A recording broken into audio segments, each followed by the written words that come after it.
inilah kami bukan benci kepada Paulus. Faktanya dia yang mengacaukan, merubah ajaran para nabi terdahulu, ya, yang membatalkan hukum Taurat, dihapus hukum Taurat, mengajar sembah manusia, ya.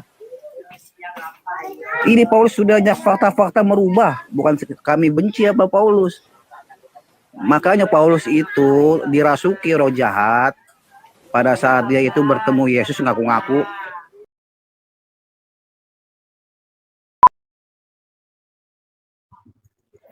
Oke, orang Kristen mengklaim bahwa ajaran Yesus itu dan Paulus itu sama.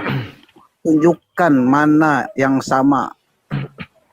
Ajaran Yesus itu dan Paulus itu sama, di mana ajaran yang sama itu? Ya. Kalau itu yang kau bilang, harusnya kau tunjukkan mana yang berbeda, lebih gampang.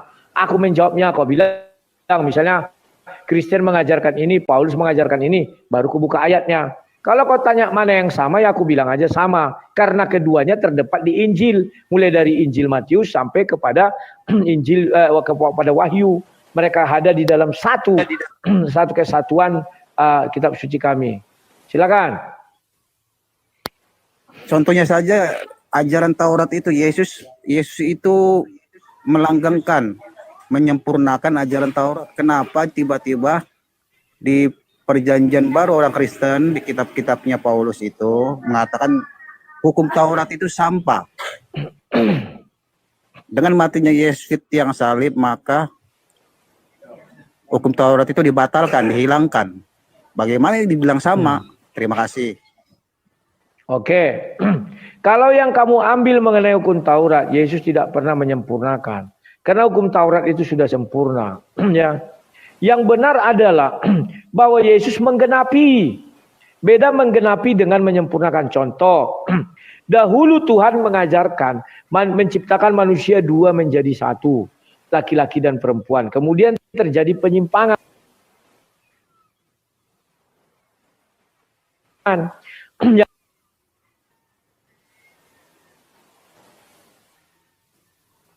Ini mulailah Daud, Salomo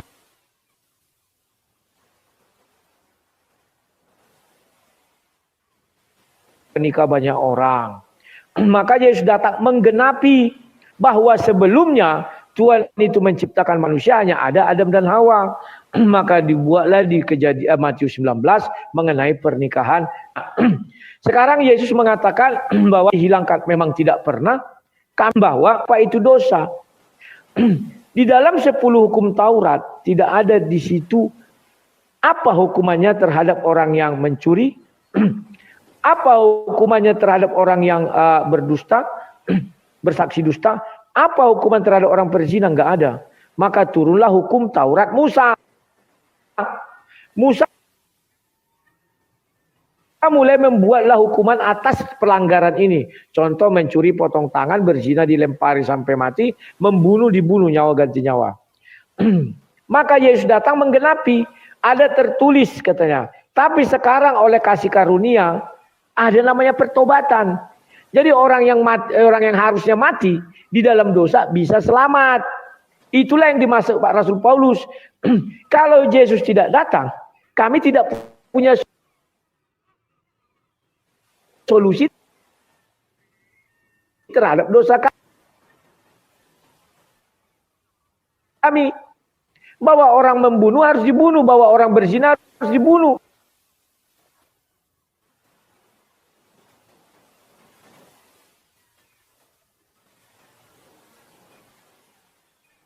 Dia tidak akan pernah bisa menyelesaikan dosanya. Bahwa orang mencuri potong tangan, membawa penderitaan seumur hidup.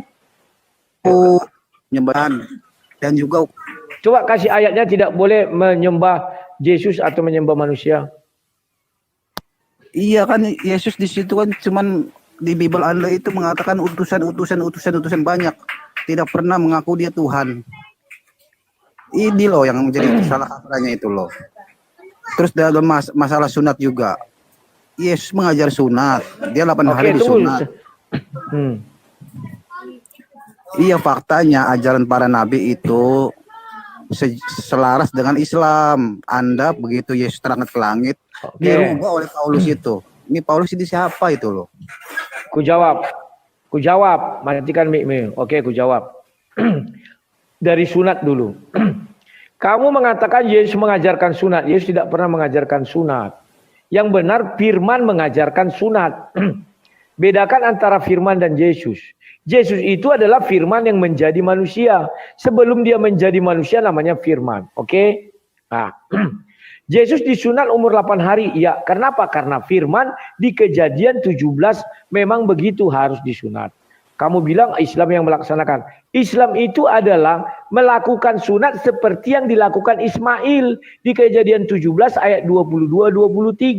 Maka Tuhan tidak berkenan kepada Ismail. Demikian juga Tuhan tidak akan pernah berkenan kepada Islam karena sunat mereka tidak dilaksanakan umur 8 hari. Karena sunat umur 8 hari itu di Kejadian 17 itu dikatakan ini perjanjian kekal. Bukan perjanjian ecek-ecek. Sunat orang Islam tidak tahu apa makna sunat. Sunat itu perjanjian kekal antara Bapa di sorga dengan ke Abraham dan keturunannya. Dengan budak yang di rumah Abraham dan keturunannya. Islam sunat gak tahu dasarnya apa. Dia kira sunat itu ecek-ecek. Maka bisa sunat ketika umur 12 tahun. Bisa umur 10 tahun. Suka-suka hatinya. Gak bisa.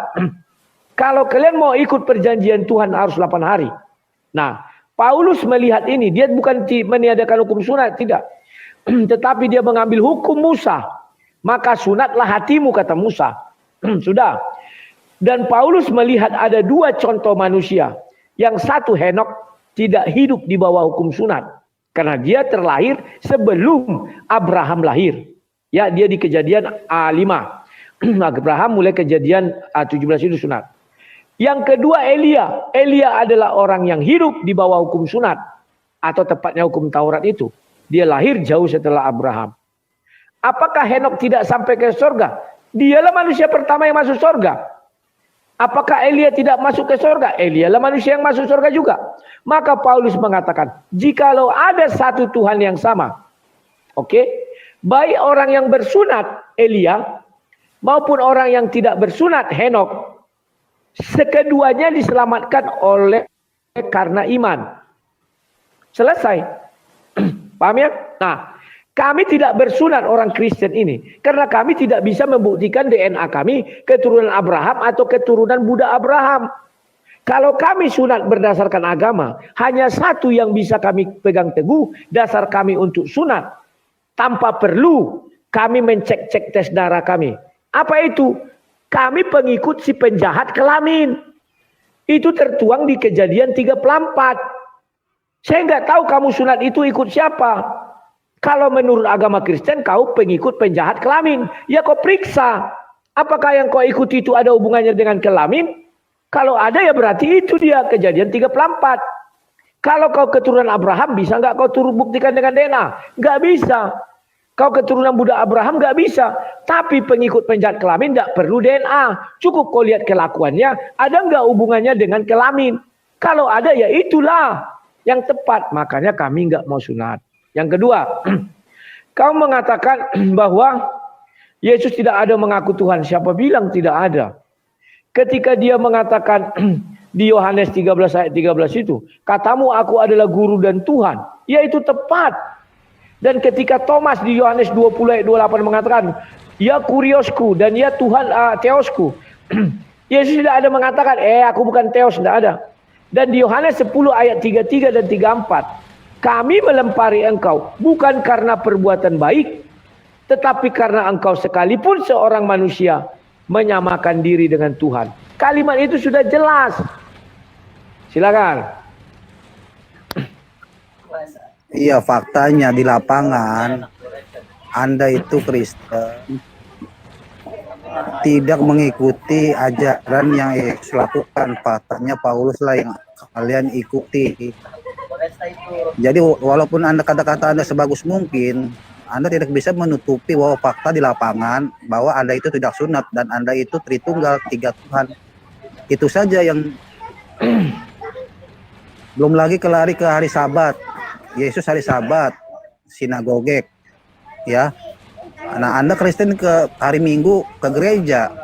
Dari mana itu coba? Oke, ku jawab. Ya, kamu mengatakan mengenai bahwa kami mengikut Paulus bukan mengikut Yesus. Siapa bilang? Paulus itu hanya melanjutkan ajaran para nabi. Mana ucapan Paulus yang tidak terdapat di dalam kitab suci para nabi? Itu tugas beratmu menunjukkan. Sudah. Nah, kemudian bahwa kami tidak pernah menuhankan 3 Tuhan. Itu namanya triteos. Kalau kau orang Islam, kau baca Al-Quranmu dengan baik, Allah SWT tidak mengerti apa itu Tritunggal. Karena memang tidak ada dalam ajarannya. Yang disebutkan di dalam Al-Quran itu Triteos. Ya, surah Al-Maidah 116. Di situ dikatakan menuhankan Maryam, Isa, dan Allah. Sementara Tritunggal Maryam tidak ikut. Pahami dulu. Kemudian di ayat lain dikatakan menuhankan Yesus adalah Tuhan katanya. Sementara kami tidak pernah hanya buat tunggal Yesus doang. Itu namanya oneness. Kami Tritunggal. Ya. Di dalam keesaan Tuhan kami itu memang harus berhubungan, yakni Tuhan itu sendiri, Roh Tuhan dan Firman Tuhan. Sebenarnya menjelaskan itu gampang. Udah sering saya jelaskan, tapi saya ulang sekali lagi. Meskipun kau tidak akan mampu menerima ini. Karena aku tahu takaran kalian sudah dibuat di Kejadian 16 ayat 12. Bahwa lakunya seperti keledai liar. Tidak lebih dan tidak kurang. Ku jelaskan. Suaramu yang ku dengar di telingaku ini itu Tritunggal. Suaramu tidak bisa keluar sendiri. Kalau tidak ada yang mengeluarkan. Yang mengeluarkan adalah dirimu. Dirimu harus hidup untuk bisa bersuara. Maka yang menghidupimu adalah roh. Jadi suaramu ini Tritunggal sampai sama aku. Demikian juga gambarku yang di sebelah kirimu. Bahwa gambarku itu juga contoh Tritunggal. Saya utus citra saya ke dalam dunia maya ini. Kenapa harus dalam bentuk digital? Karena daging tidak bisa masuk ke dalam dunia maya. Demikian roh Tuhan tidak bisa masuk ke dalam dunia yang sudah terkutuk ini. Maka dia harus mengambil rupa daripada orang yang ada di dalam bumi ini. Demikian juga saya kirim digital saya. Harus saya rubah wajah saya dalam format digital 0101. Ketika saya mengutus citra saya ke hadapanmu, Tritunggal tetap jalan. Yang kau lihat itu citra saya dengan suara saya. Dia bisa bersuara karena saya punya tubuh. Tubuh saya bisa bersuara karena ada roh alias hidup. Paham ya? Itu kalau kau mau tahu. Sudah. Kemudian, kau lagi bertanya. Sekarang pertanyaanku dulu. Mengapa kalian begitu membenci Paulus? Sementara Paulus tidak pernah membenci Allah SWT. Dan tidak pernah membenci Muhammad dan Rasulullah itu. Lantas apa yang membuat kalian begitu benci kepada Paulus? Itu kan iman kami. Urusannya kepada Islam apa? Kok orang Islam keberatan terhadap ajaran Paulus. Dan keberatan kami mengikut Paulus. Ya. Yang kedua tadi kau bilang tentang apa? Coba ulang, aku lupa.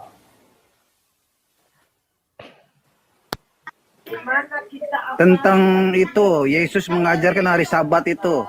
Oke, aku jawab. Matikan apamu? Ya, matikan mikmu. Matikan. Yesus tidak pernah mengajarkan hari Sabat.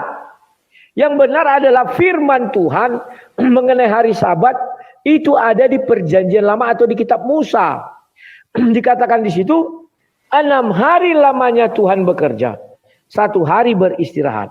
Tidak ada dikatakan di situ Tuhan bekerja dari Senin, Selasa, Rabu, Kamis, Jumat, Sabtu. Gak ada nama hari, gak ada. Paham ya?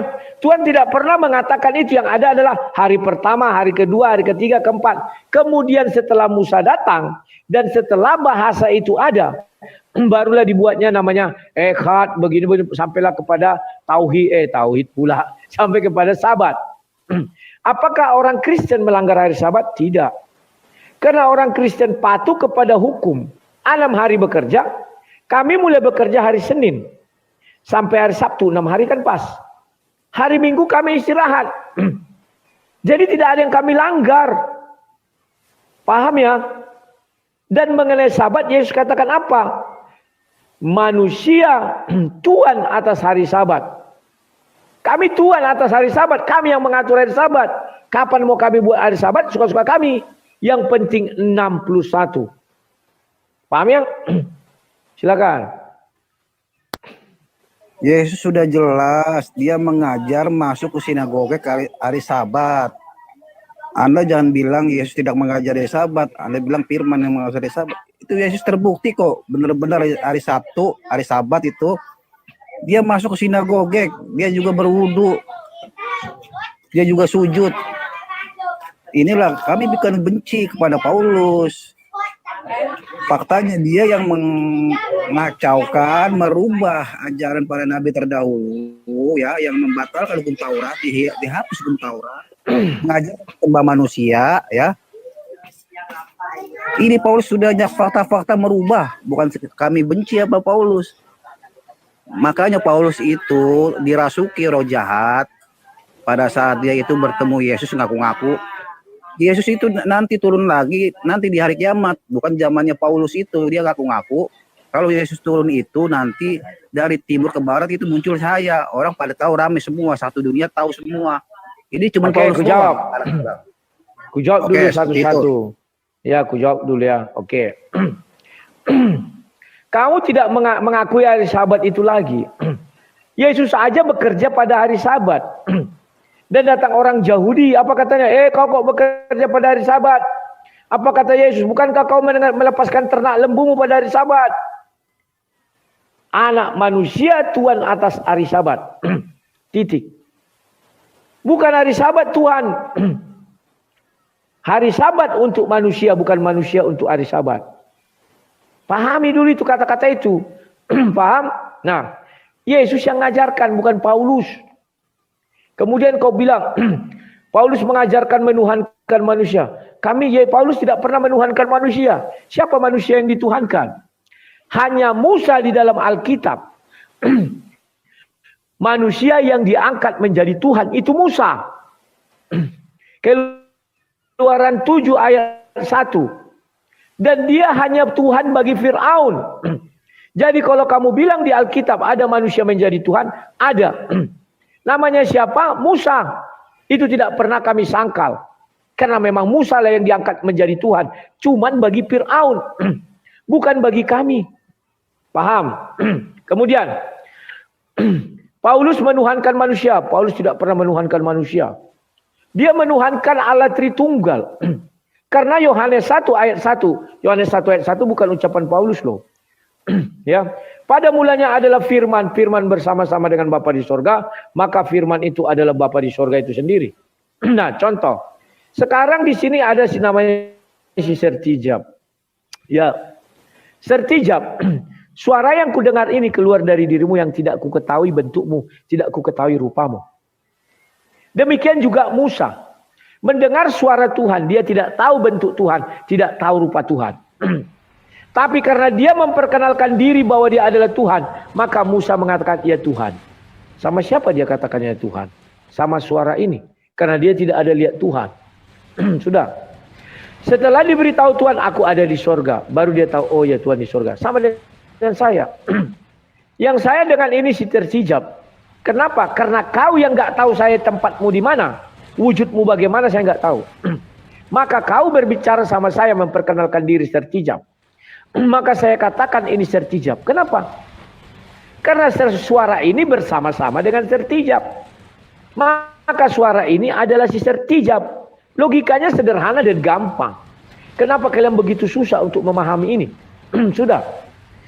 Kalau kalian membuang dulu sakit hati kalian kepada Paulus dan sakit hati kalian kepada Yesus Kristus, percayalah gampang kalian mencerna Allah Tritunggal itu gampang.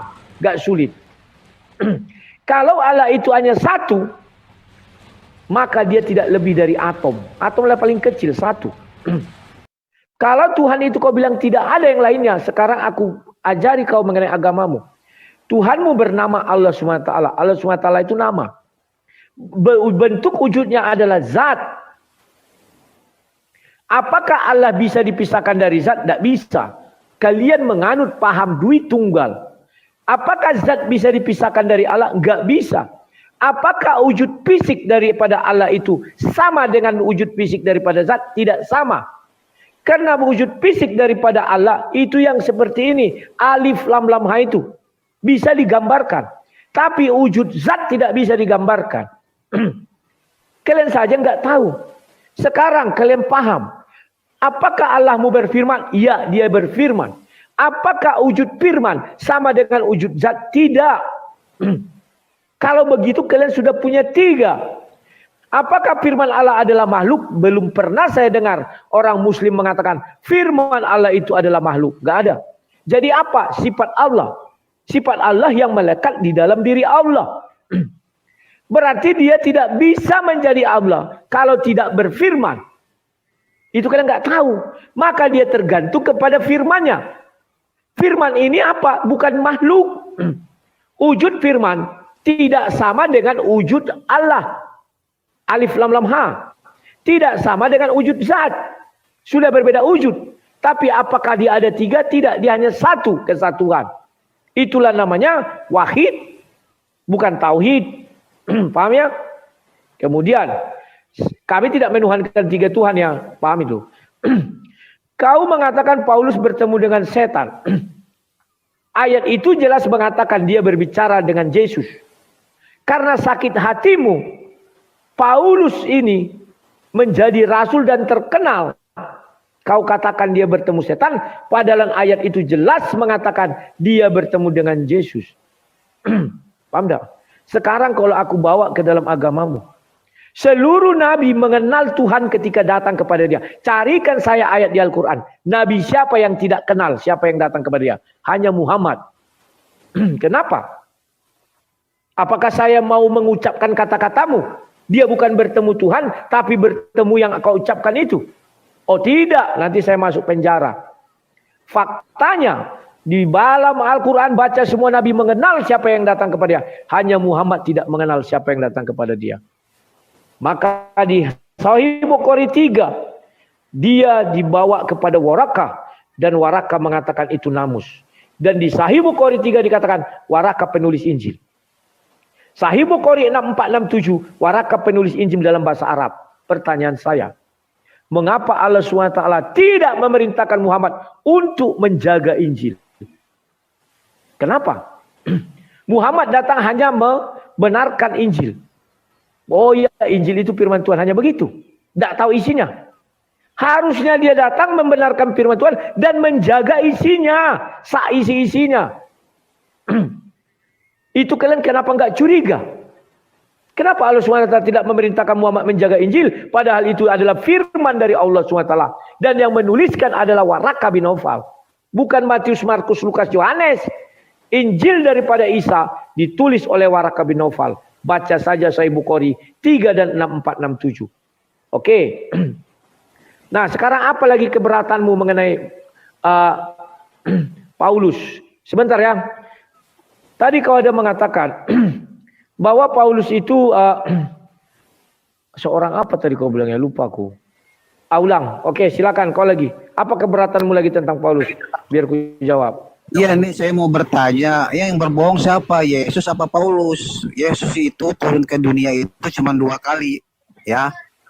Sekali pas dia datang ke lahir itu, nanti kedua kalinya pas hari kiamat. Ini yang berbohong siapa? Sedangkan Yesus berkata, aku tidak akan pergi, ya, penolong lain itu. Kalau aku tidak pergi, penolong lain itu dia akan pergi. Berarti yang berbohong siapa ini? Paulus ngaku-ngaku ketemu Yesus. Sedangkan Yesus berkata, hati-hati. Yang mengaku, akulah dia itu. Seperti itu. Ini siapa yang berbohong? Yesus apa? Yang datang itu Yesus apa roh kebenaran? Oke, jelaskan itu coba. Ya. Sedangkan pada saat kedatangan Yesus itu timbul sinar dari barat ke timur itu. Orang lain pasti tahu, satu dunia pasti tahu. Ini cuman Paulus doang mengaku-ngaku seperti itu. Matikan mic-mu, matikan. Ya. Ini lagi kekeliruan daripada umat pembenci Paulus. Ya. Dia selalu menuduh yang datang kepada Paulus itu setan. Kan sudah kubilang. Bagaimana kalau kubilang yang datang kepada Muhammad itu adalah seperti yang kau ucapkan? Karena dia tidak kenal. Sementara Paulus masih berbicara, siapa engkau? Aku adalah Tuhan yang engkau aniaya, akulah Yesus. Kok masih kau bilang itu setan? Oh, Yesus kan mengatakan bahwa dia pergi kepada Bapa, maka dia mengutus Roh Kudus. Betul. Roh Kudus ada di dalam diri manusia. Sudah diutus, sudah. Makanya Paulus mengenal Yesus. Apabila Roh Kudus belum datang ke dalam diri Paulus, Paulus tidak akan mengenal Yesus. Sama seperti umat Islam tidak mengenal Yesus. Tidak ada Roh Kudus dalam diri kalian. Itu fakta. Karena di dalam diri Islam, kalau kita Tuhan di mana? Di ars. Di dalam dirimu ada Tuhan enggak? Sulit kali dia menjawab. Kalau dia bilang yang ada, berarti Tuhanmu kecil dong. Seukuran ini. Mereka enggak tahu bahwa kebesaran Tuhan bukan badannya yang besar. Kuasanya. Oke. Sekarang bagaimana kau bisa mengatakan bahwa Paulus itu bersemu setan? Padahal jelas ayat itu mengatakan, aku adalah Tuhan yang sering engkau aniaya, katanya. Roh Kudus di dalam Paulus, diri Paulus ada. Maka dia mulai berkata, ya Tuhan. Semua nabi melakukan hal yang sama, ya Tuhan. Hanya Muhammad yang tidak pernah mengatakannya Tuhan ketika bertemu sama Jibril. Baca hadis Bukhari 3. Makanya aku bilang buka Al-Quranmu itu baik-baik. Cari siapa nabi, siapa rasul. Yang ketika datang firman Tuhan, dia ketakutan dan dia tidak tahu bahwa yang datang adalah Tuhan. Cari, biar ada temannya Muhammad. Kalau nggak ada memang dia seorang yang nggak tahu siapa yang datang. Paham kau? Silakan. Oke, terima kasih ada. Begitu aja. Udah banyak yang Oke dah. Oke. Nanti lagi lain kali lagi Bang Rudi. Terima kasih ya. Siap. Selamat malam. Terima kasih Sir Sijab. Selamat malam. Tuhan Yesus memberkatimu. Sehat selalu. Diberi rezeki yang melimpah dari Tuhanmu. Jangan dari Tuhanku. Kalau dari Tuhanku nanti kau hati yang gembira adalah obat. Itulah kalau dari kalian kan kebencian. Sekarang dulu mereka benci sama Yesus adalah Tuhan, sekarang bertambah. Benci Paulus adalah rasul. Kenapa kawan? Sampai hari ini aku nggak tahu. Kenapa mereka tidak membenci Nabi Yeremia? Karena Nabi Yeremia yang menjelaskan secara jelas. Secara implisit lagi aku bilang. Mengenai Nabi palsu. Kan gampang.